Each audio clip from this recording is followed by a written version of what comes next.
thank you to the Worcester County Poetry Association and also to the Massachusetts Arts Council for giving us the publicity and also the backing that we need in order to keep this series going. I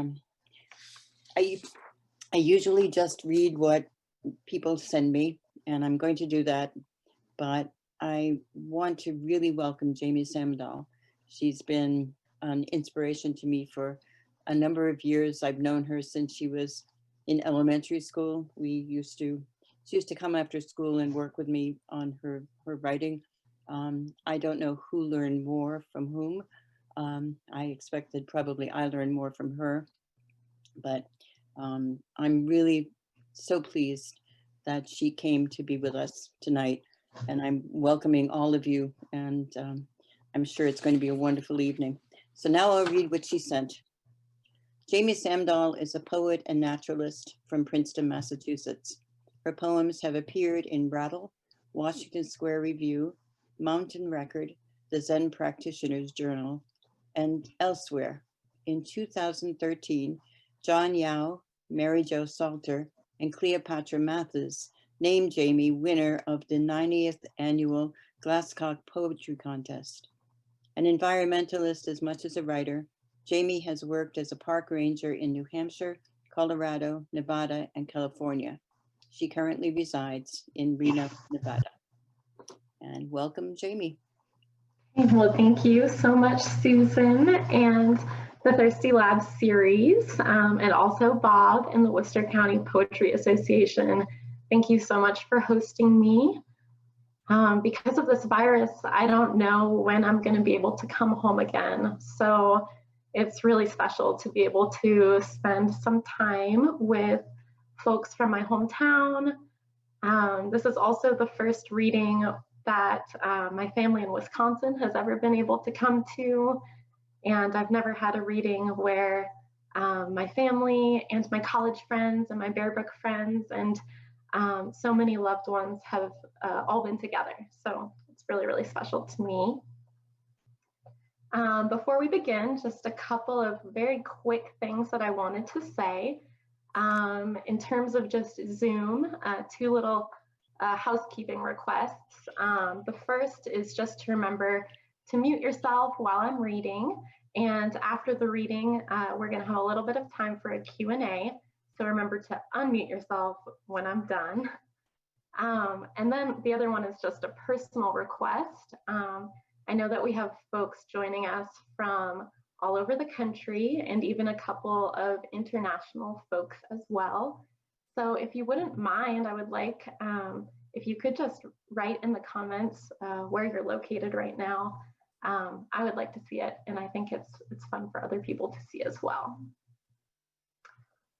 The other thing that I wanted to say is that some of the poems that I'm going to be reading tonight do broach difficult topics like rape and drowning and mental illness. So I wanted this to serve as a trigger warning, but also maybe just a reminder to put some headphones in if you have kiddos around. And so on that topic, I'm going to actually begin with some of the more difficult poems. And this way, I think we have time to work through them together. So the first poem that I'm going to read is called How I Will Explain the Rape to My Daughter. Muddled like mint at the bottom of a glass, lit up with pain, brighter than halogen, premonitions of shame, the jade bracelet cracked against the wall, my voice retracted, hard as a peach pit and lodged behind my navel. My brother passed out nearby, sleeping through it all. Violence wearing the prettiest porcelain mask. The room painted some safe color, then the worst of it, yearning for his love after.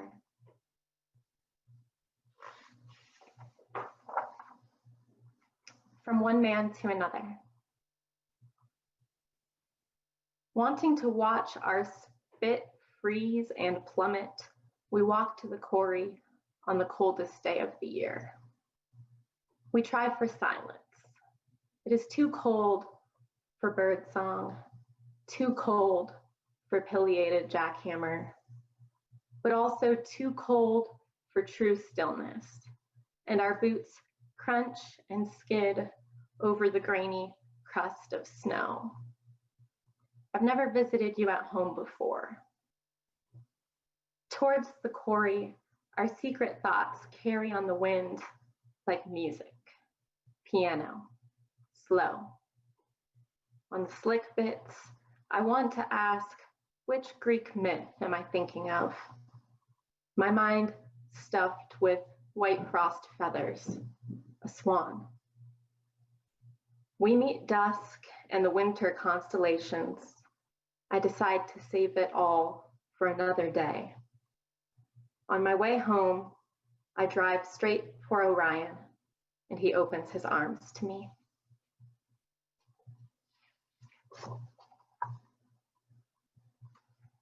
First day of spring. It snows on the first day of spring. I walk past the collapsed barn. Chicken bones crunch under my feet. The creek is another half-mile down the hill. I finger paint tears on my face, muddy water and muddy mind, not having cried since starting the pills. I swat snowflakes like mayflies, itch and sweat all through the night.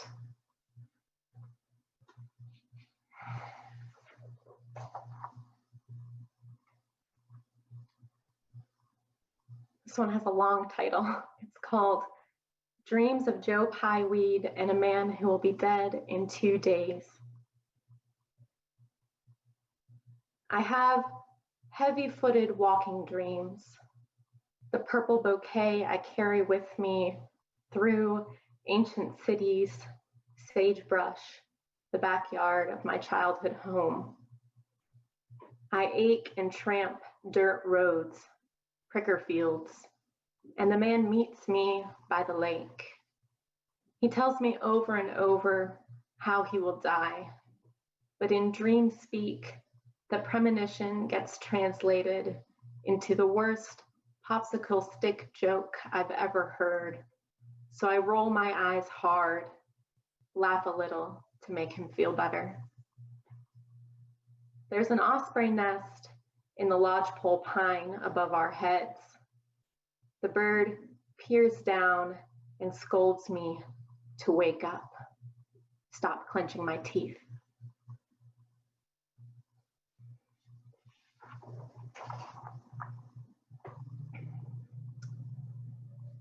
So the next few poems I have to read are for Reed McWilliams, who was a beloved friend and a lover for a short time.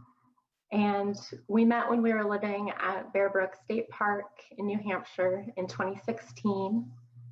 And he died by drowning in the Connecticut River later that year. And he was just 21 when he died. And I see that his mother is on this call tonight. We've never met in person, but in a way, she's mothered me through my grief. And so I wanted to say that, Julie, these poems are for you too. The first one is called Elegy for a Young Love.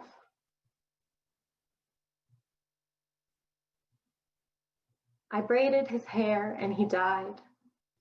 I braided his hair into one long braid and did mine the same. We slept in his little bed. He is sleeping now at the bottom of the river. He drank the whole thing. He is sleeping now. I did it out of love.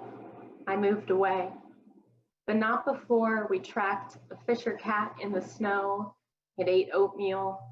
We were faithful to the wood stove. We knelt and prayed to our altar, the fire.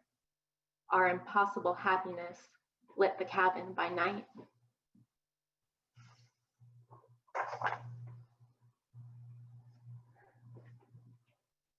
Upon receiving news of his death, I drive straight for the black wall of cloud, a massive flock of starlings expanding and collapsing like a lung. The road is impassable, flooded with mirage so blue, I take my shoes off to wade. The holy white cows watch my soles blister on the asphalt, wise after their season of starving, witness to the worst of animal catastrophe.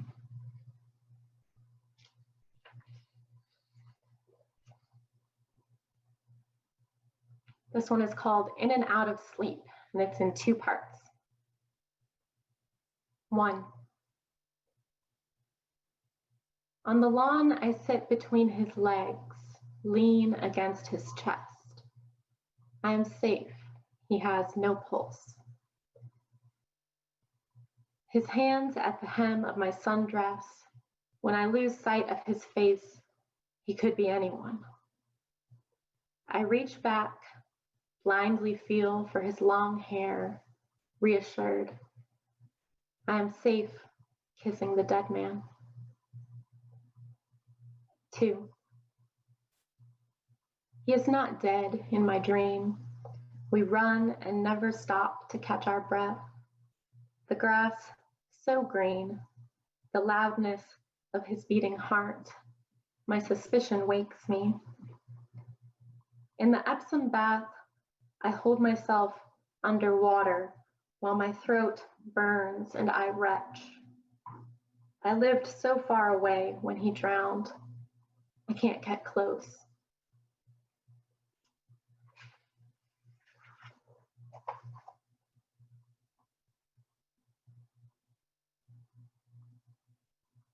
Music of living alone. The woods otherwise silent. I kneel before the wood stove, book of matches in hand. My wails echo in the cold chimney. Oh, humble instrument.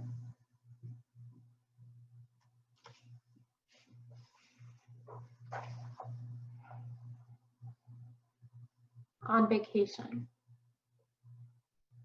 For 2 rainy days, I spread love poems over the pages of my notebook like warm butter. I am on vacation from your death. I write you letters from the beach house. The kerosene lamp burns down and down. Laughing gulls fly against the wind and get nowhere. Imagine that.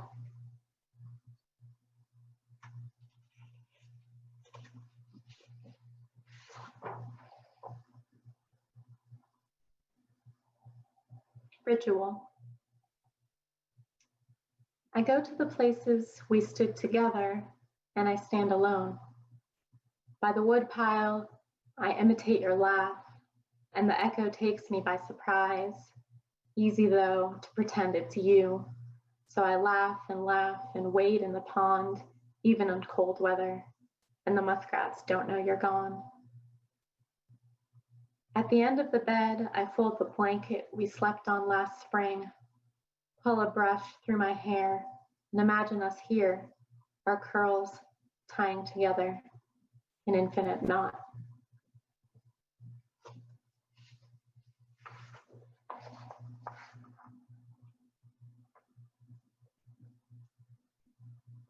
This one is a found poem, which is what you call a poem that you find out in the world. You didn't actually write it yourself. So this is from the text message that Reed sent to me on my birthday just a week before he drowned. His last words to me: I wish you a future as beautiful as the loon's eye.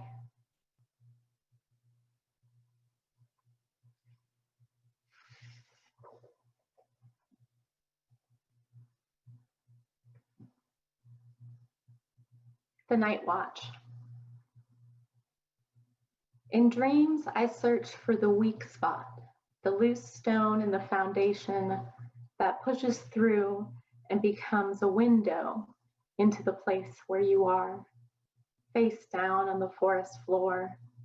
Sometimes it is raining. There are always loud bird songs. You are not dead. I don't have to worry. You are propped on your elbows, watching Indian pipes grow.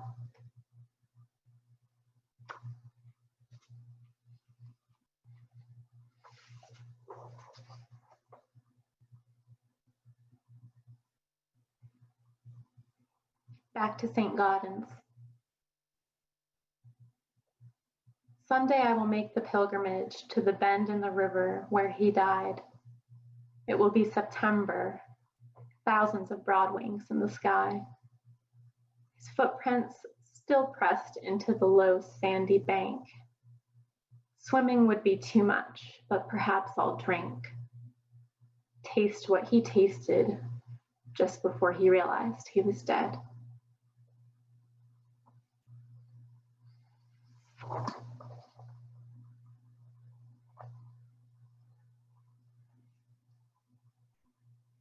These next few poems take place in Colorado, in Rocky Mountain National Park, where I spent 2 summers, 2015 and 2016.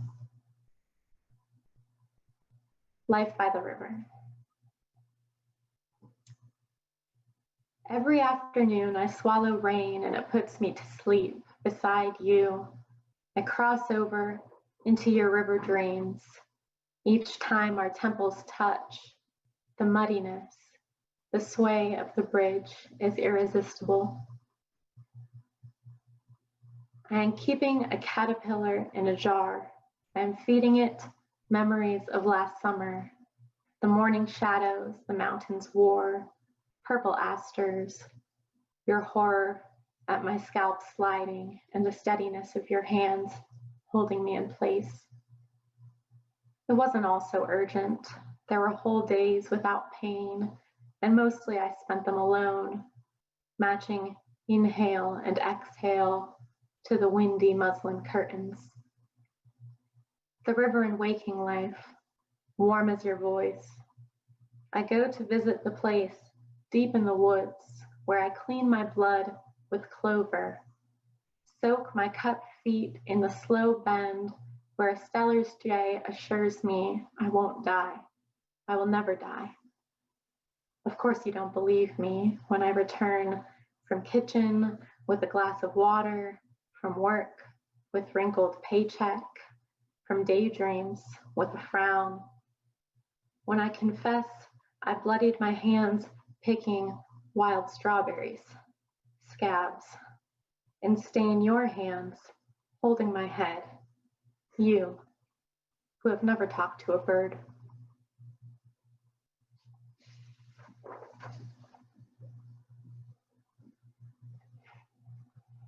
The collapse of the lunar calendar. The moon has been full for a week, pregnant with reflected light. It's been a sleepless cicada season, many midnights spent in a cold bath of clover and dew. Months past the solstice and still the days are so long. Every night the same constellations fixed in the sky. I'm not scared. I'm not convinced I should be.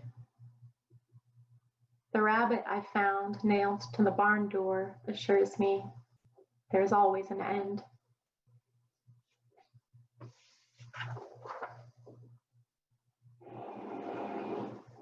An El Niño winter.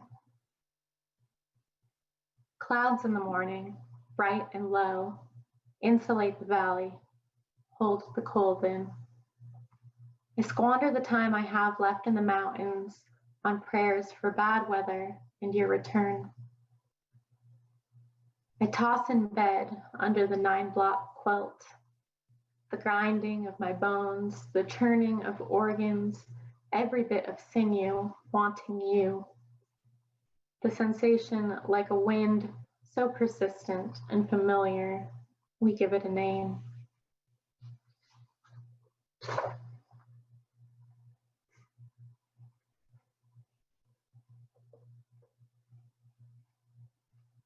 Climbing in the Rockies. At timberline, the god of my childhood meets me with outstretched arms made of wind, sweeps off my hat, braids my wild hair, offers me earaches, comfort. The October snow flickers at the edge of my vision. The winter light pales and pales, already this winter light. This god, the wind, pushes me down the alpine slope. I stumble over hairy clover leftovers, sleeping ptarmigans, glint of ground quartz.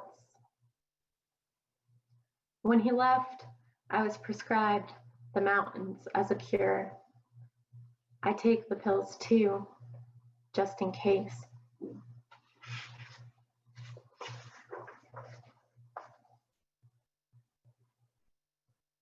Medicated dream fragment. This one was published by Rattle in their issue for poets with mental illness. Medicated dream fragment. Dusk unties the laces of my shoes. With every step, I tug you by the wrist down the trail to the last light meadow, where for your birthday, I want to show you the trampled, tawny grass of the spot where last night a deer slept. At the brook we stop, and I take my pill. Even in dreams, I take it on time, with a mouthful of mossy water. Then with wet feet, we go on.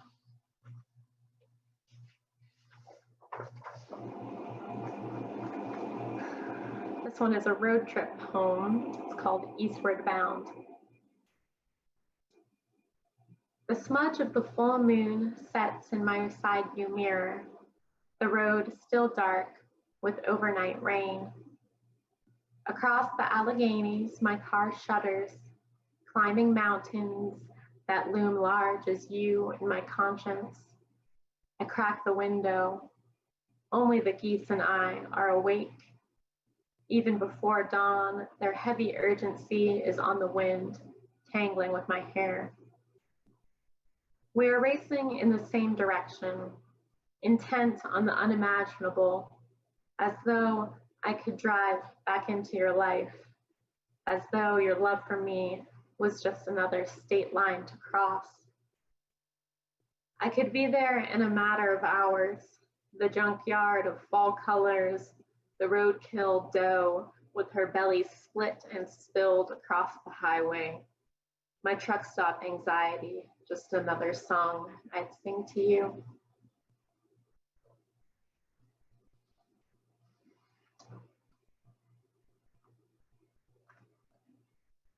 I think the rest of the poems take place in Massachusetts, at least most of them do. This one is called Outbound. On the first day of the new year, I leave Boston by train. With an empty stomach and dozens of strangers, I'm barreling away from good friends, but eager as ever to leave the city. My eyes flick over woods and pastures, marshy ponds frozen over, when suddenly a coyote hunting just at dusk. Head cocked and body frozen mid-step, listening to a vole beneath the snow.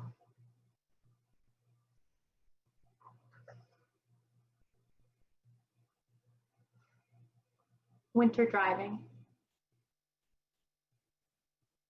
With nothing but snow in the headlights, I follow my husband home on country roads. As he plows his way into the storm, I stay back, allowing space to slide.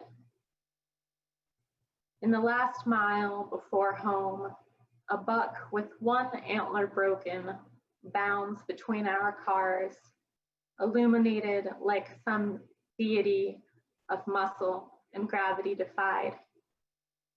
Another thing passed between us, my husband will never know.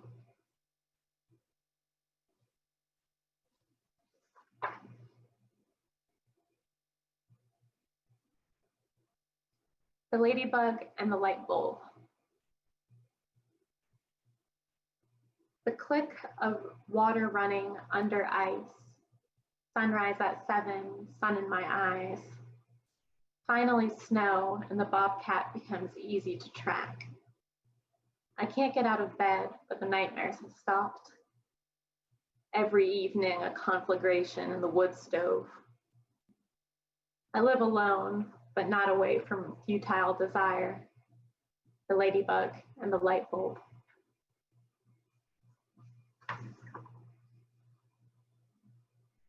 Scratched cornea.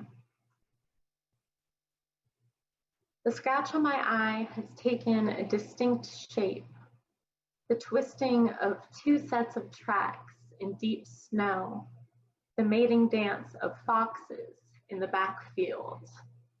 We came across a scene the next morning. It was the year you were looking for a sign from God. It was the year I was sure I'd be better off alone. We stopped and stared, frozen from our feet up, the prints too good to wreck. We turned and followed our own back home.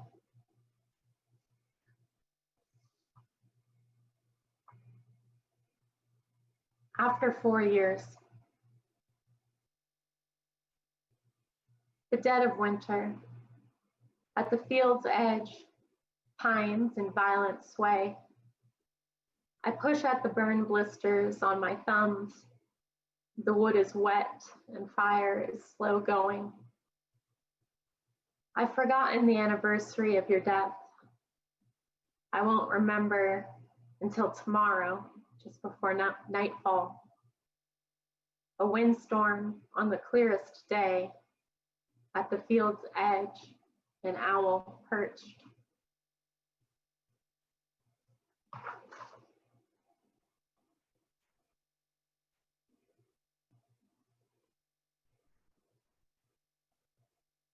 This one is called As Adults We've Learned to Share. Colder today than yesterday, his breath freezes in his dark beard. I lead and my brother follows to the shore where yesterday an eagle looked me square in the eye. I caught the bird by surprise, fish and claw, and when I asked her a question, she looked away. Today, we hear the lake before we see it, the groan and boom of expanding ice, an exclamation in a language only water can speak.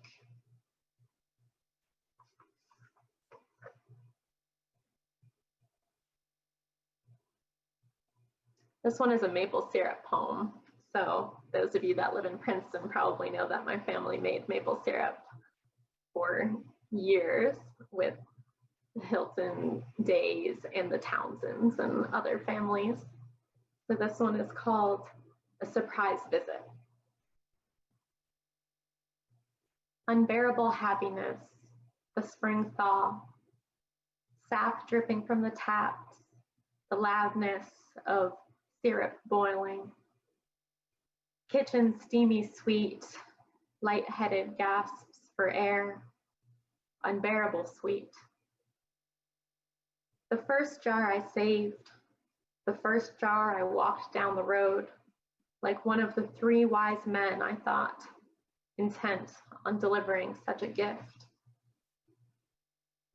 I missed my father, but not by much, the coals still hot in his wood stove.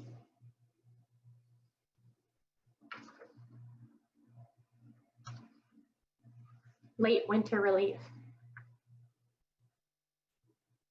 Sigh at first sight, snowdrops, some flowers you really can trust.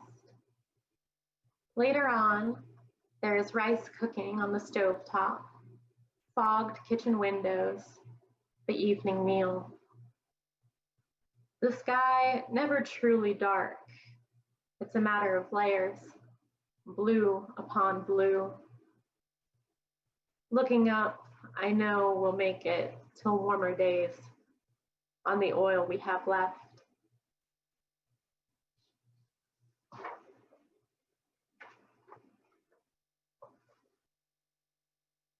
This next poem is for my friend Charles.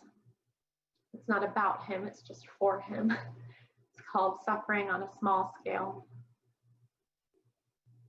A rainstorm and I am happy for a minute, walking your letter home from the post office. I read in the rain and in the doorway, across my kitchen and into bed with my raincoat still on. I try to imagine loving a part of you other than your mind. Your impression of God teaches me lessons in wanting. Nothing in particular, but wanting desperately.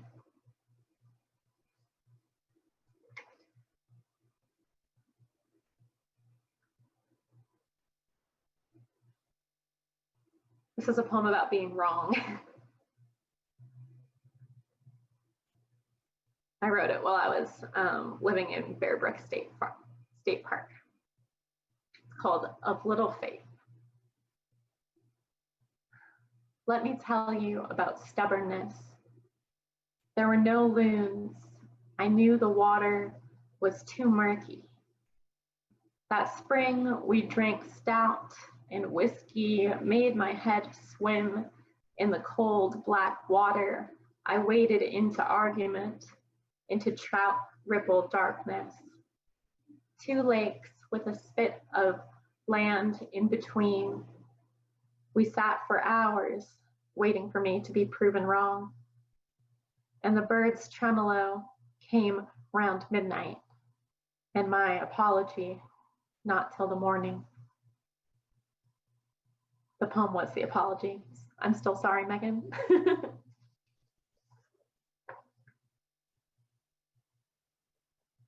This one takes place on Mount Wachusett.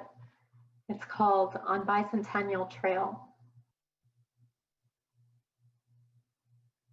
Our heavy boots over slick rock, we walk together in winter rain. Evergreen ferns bow in the wind, abandoned nests of birds. Overnight, clouds descended upon us, inhabited our brains like a stubborn dream. Overnight, clouds blocked the moon and reveled in its light on their skyward sides. Now morning and the rain comes in fits and starts. We wake and go to the trees, half dressed in rain.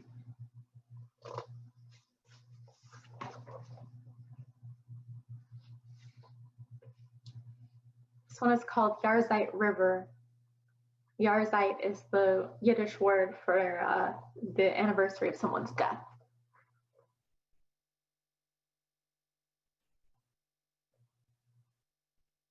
My father turned into a kingfisher. When he died, he willed me the river with its minnows and sticklebacks.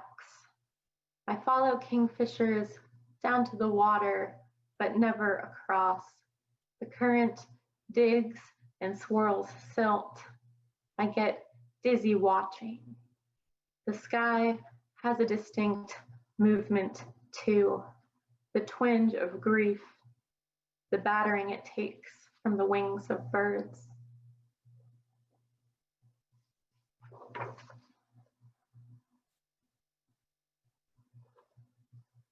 And then the last 2 poems that I wanted to read take place in Great Basin National Park, where I was a ranger in 2018. The first one is about being afraid of mountain lions. And if you have been watching the news recently, you might have seen the video of this young man in Utah that was followed by a mountain lion, and you now understand my fear. It's called Summertime in Pole Canyon. In the canyon, I am small as a fawn, self-conscious as ever, my tender neck exposed and soft between such walls of rock. I scan for mountain lions, stumble each time my eyes leave the trail. The wildflowers shudder and sigh. Finally, the sun burns off my fear like a morning fog. I am left wearing nothing but wonder and wild rye. On my ankle, I pick up a whip snake, wear her as jewelry for a stride and a half. In the canyon, I am proud as a queen, thirsty as a butterfly in the penstemon.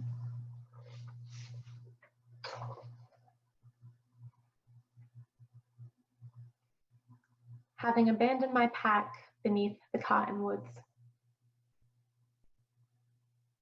The grassland swims in peripheral shimmer. I am beyond feeling. No nerve runs between this head and these blistered feet. As I shed my pack, I shed all heaviness. The creek nearly dry, silty brown, and irresistible sweet. And now, to be floating, the doctor said this might happen. On the noon wind, I am buoyed above my own body, the whir of flies in the sage, the murmur of such delicate wings approaches a language I can understand.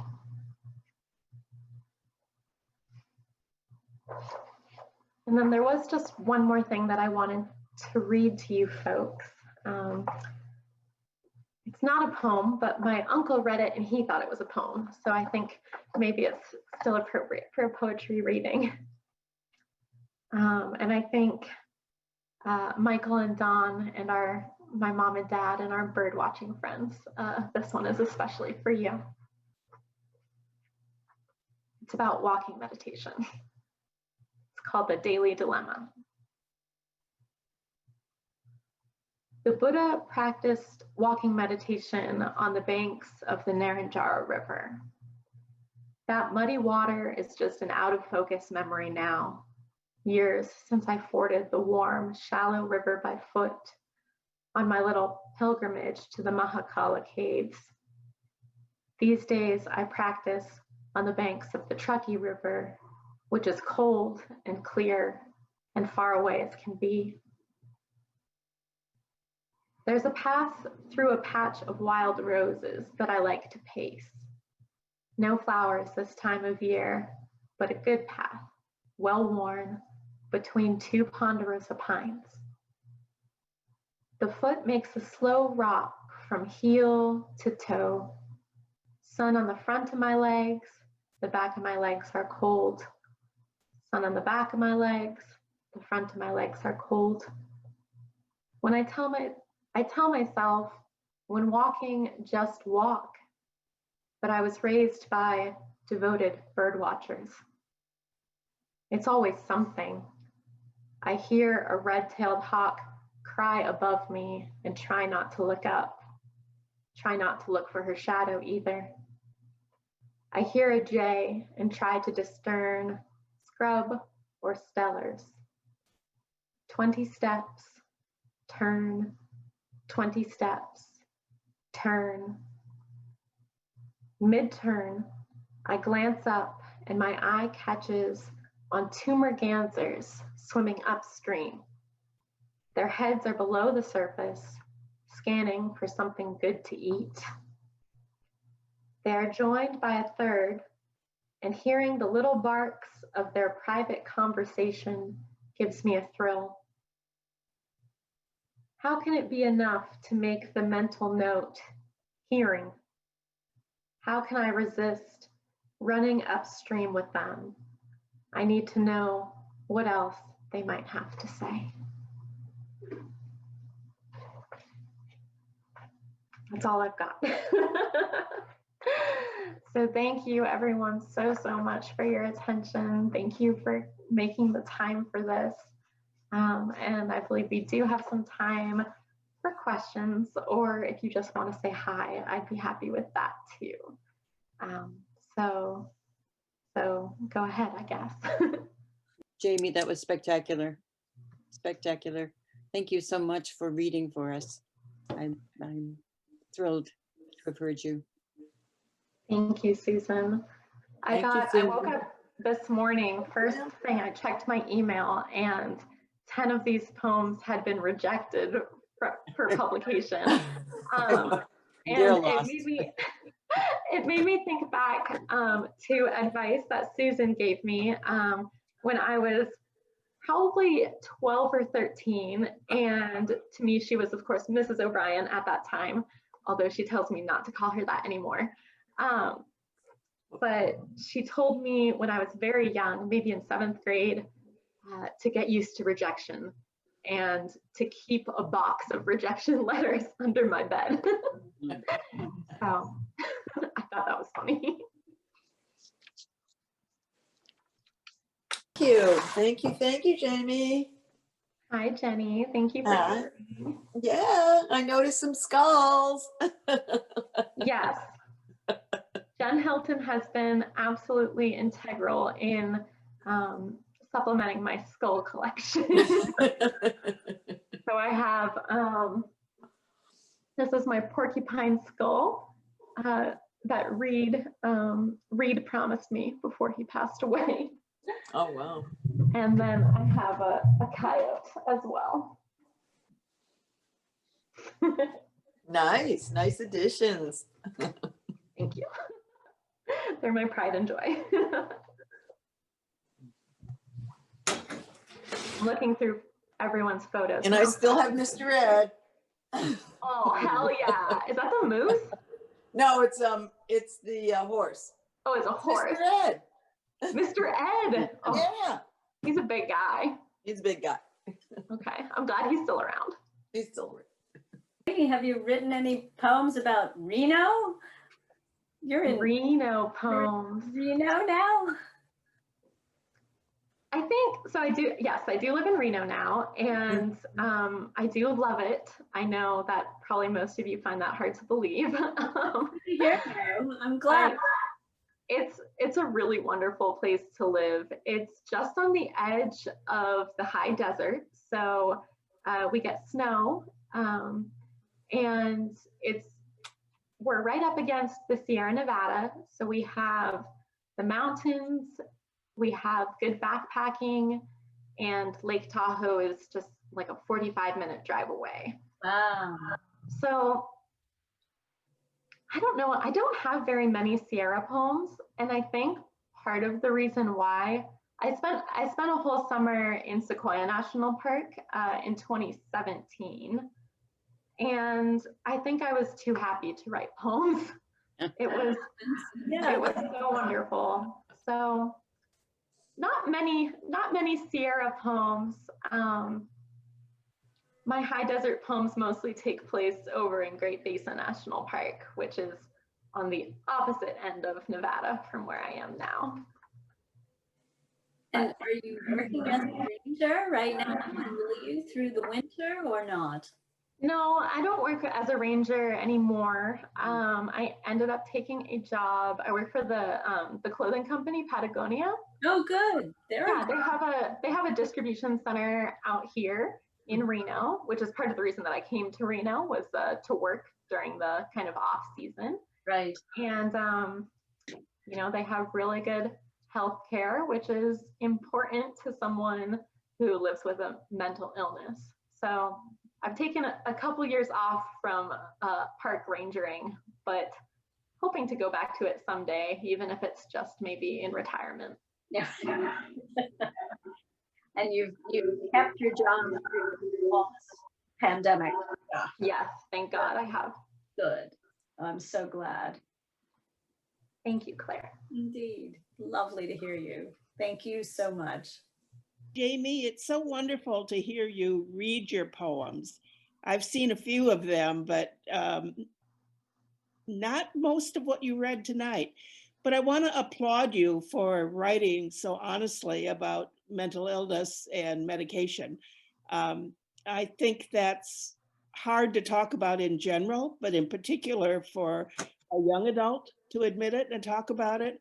And it's just something I admire you for, because your poems are just so powerful. But thank you. It's been an Aw. enjoyable night. Thank you, Diane, so much.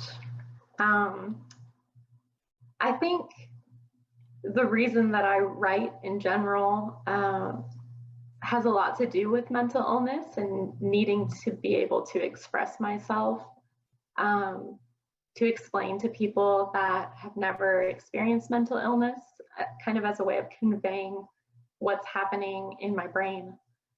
So I've relied heavily on poetry as a way of surviving over the years. And I think your poems, I'm sure, help others as well. Like I said, because it's not spoken about, and you just do it so poetically.